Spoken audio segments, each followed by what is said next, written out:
Thomas from Check 360 Integrated Health and Fitness, and today we're going to be looking at the 7 key checkpoints for the Swissball crunch. So the first point that we're going to look at is the position of the pelvis on the ball. So what we need to do is think about how hard we want to make the exercise. Do we want to make it easy or hard? To make it easier, the pelvis comes further down the ball that way. To make it more challenging, the pelvis comes up that way, okay?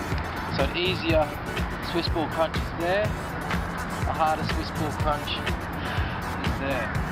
The second point that we need to make important is the pelvic position needs to be tilted and needs to be held.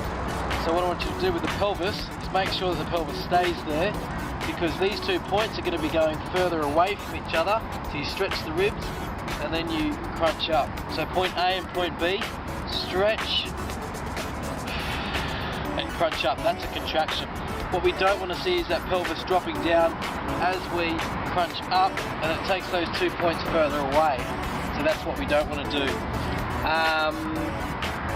And the start and the finish point, we don't want to see it come up too high. So when you do your crunch, whatever position you've got your hands in, we finish the crunch there. We don't come up to there, because my back's come off the ball, and that's my hip flexors are pulling me up, not my stomach muscles. So it's there as the crunch, and it's not too high. The second key point that we're going to talk about is the breathing. The breathing is very important when you're doing the crunch exercise. A lot of people tend to hold their breath, which means they're bracing their stomach muscles. We need to be breathing in on the way back and breathing out on the way forward. So once you come down into position, you breathe in and breathe out on the way up. If someone's standing about 2 meters away, they should be able to hear your breathing. So breathing in and breathing out. Because when we're breathing out, what we're trying to do is we're using the stomach muscles to actually force expiration out. And that's what the stomach muscles are for, to force expiration when we're doing exercises. So breathing is a very, very key component to the Swissball crunch. Checkpoint number 3 is drawing the belly button down or the pelvic floor muscles on as we do the exercise. So in that position there, you've got the hollowing of the stomach muscles. So what I want you to do is when you go back and you're breathing in on the way back, I want you to pull the belly button down and do your crunch up, okay? Points A and B coming closer together.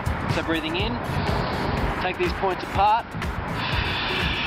breathe out, hold that position, pelvis there, a little bit of glute squeeze if you want. Pull that belly button down, pelvic floor muscles on, and then you breathe out as you crunch up. Very important to get that belly button drawing down, because if you don't get the belly button drawing down, the stomach muscles won't actually get a full contraction on the way up. Checkpoint number 4 is our tongue position. A lot of people complaining when they do these sort of sit-up exercises that they get a sore neck. So what you need to do is you need to make sure that the tongue is on the back of the front teeth. Okay? So if you took a swallow, the tongue will land where it actually needs to hold. So when you're doing this exercise, the tongue stays at the back of the front teeth, and that helps to activate the deep stabilizers of the neck, okay? So again, make sure that we're also not pushing the neck out like that, because it'll make it extra sore through here and fatigue quite quickly. Just have a pretend tennis ball stuck there, and as you're going up and down, it's there to there. So we're not poking, we're keeping it tucked in through there. Tongue stays on the back of that front teeth the whole time. You shouldn't have a problem through here. If you're doing the exercise and then you feel your neck fatiguing, stop then, even if your abdominals aren't fatiguing, because that means there's an imbalance between your neck muscles and your stomach muscles, and we need to make these guys stronger and to continue on developing these stomach muscles. Checkpoint number 5 is the speed at which we actually do this exercise. So depending on whether or not we're learning the exercise, or we've been doing it for a while, or whether or not we're actually using a medicine ball to turn it into a power exercise, the speed needs to be actually quite slow and consistent. So a speed of maybe 2 seconds up, feel the contraction, hold it for a couple seconds, and then slowly lower it down. It also gives you a time to go through your checkpoints.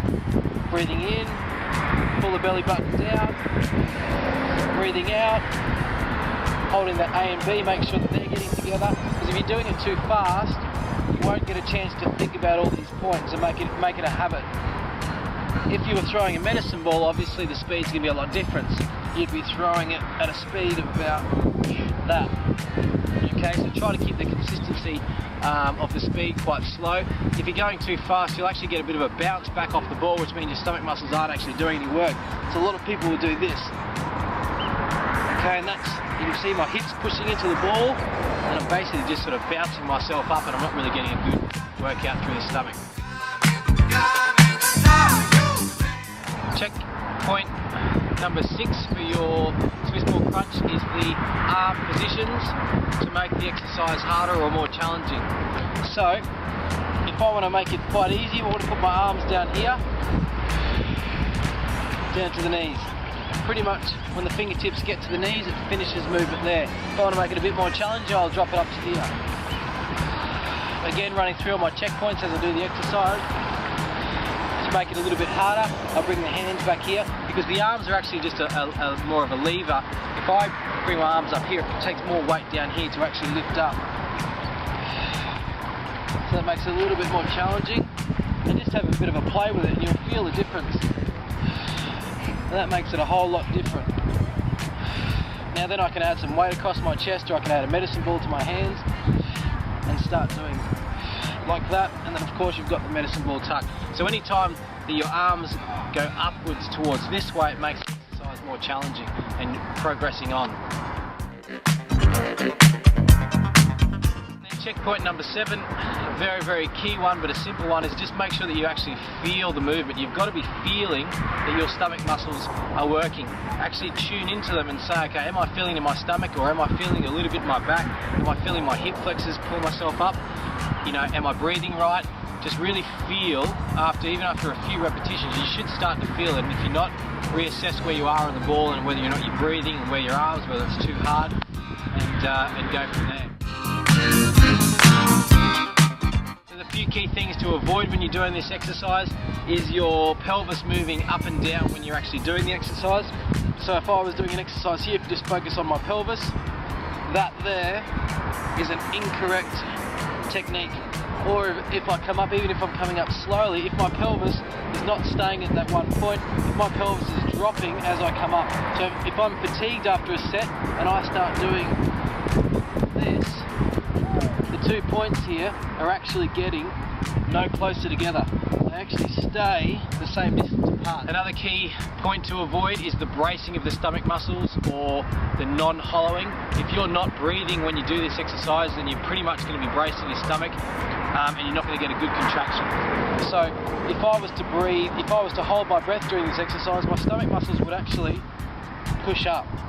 Okay, and I could do this exercise with my whole stomach muscles pushed up, because I'm not breathing out. Think about that. Breathing out like a toothpaste, you're squeezing air out of your mouth on every single repetition that you do. So no bracing through here, keep it stretched, keep it coming back together. And avoid the speed at which you do it. If you're doing it too fast, you'll actually get a bit of a bounce off the ball, and we don't want to do that. And the last key point to avoid is the head pushing up. As you do that exercise, keep the chin tucked in, don't start pushing the head up like that. Keep the chin tucked in as you're crunching through that. So that concludes the Swissball crunch exercise.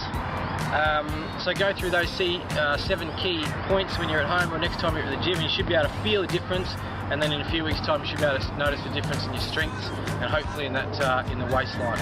So that's all from Check 360 Integrative Health and Fitness. Until next time, enjoy.